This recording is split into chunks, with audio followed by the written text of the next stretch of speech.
Hi everybody, in this video we are going to do the yoga version of frog. So a Goscue frog looks like this, which in yoga we would call Supta Baddha Konasana.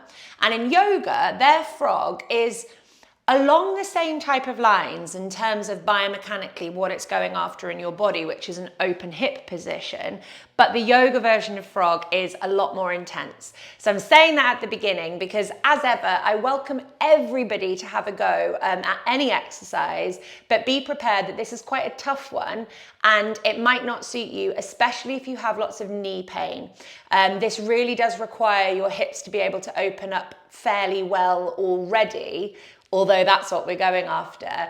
And if your hips can't open externally, you will probably notice that you get knee pain in this one. So don't push through knee pain in order to achieve it, but find other exercises that are more gentle in external hip rotation that are going to help you regain that function so that you can do things like this in the future. So you have been warned. I love this exercise, but it is tough and it's probably not going to be for you if you have knee pain. And I might just say this again because I haven't said it for a while, so some people might not have heard me say it. When we have aligned functional knees, we do not need to pad them. So I am not using my yoga mat here as padding. More than anything, actually, I use it for aesthetic reasons in my video. I don't want you putting cushions under your knees. I don't want you putting blankets under your knees. If you're doing that type of stuff, you are pain-killing sensations that your body wants you to feel. So we do not pad under our knees in order to achieve an exercise because we're not listening to our body's wisdom. If we're doing that, we're trying to mask our body's wisdom, and I don't like that, okay? So bear that in mind. You're not doing this if you feel like you need to pad under your knees in order to achieve it. So I'll show you this from two different angles. It's not very ladylike, but there we go. I'm taking my feet out into this type of position. I will show you this front on as well. And what we're going to do to start with is take our pelvis quite far forward. That's going to make it easier. The further back we go, the harder this becomes. We're taking our pelvis quite far forward, and that also enables you there to see my feet. You can see that I'm really flexing my feet, and what that does is it helps to open up the whole of my leg into my hip. So I don't want to point my feet away, and I don't want my feet to be kind of like floppy. I want the feet really, really flexing back into dorsiflexion, and that really helps me open up the fronts of open up my hips. Next up, we're going to think about our pelvic position here, and this is where it gets a little bit not ladylike, but there we go. I want you to roll your pelvis forwards anteriorly here. Can you see there how I'm getting that arch in my lower back? And I'm going to slowly push myself backwards, but maintaining that arch in my lower back. So I don't want you doing this. Because if you do that, you are not opening up your hips, you're not balancing your pelvis, and this is a recipe for you to hurt your knees. So what we are doing is we're finding a sweet spot where we can keep that pelvis rolling forwards as we then pull backwards through the pelvis. And that is where we get a really wonderful open hip position. External rotation, abduction, pelvic balance, hip flexion, all sorts of things are happening here.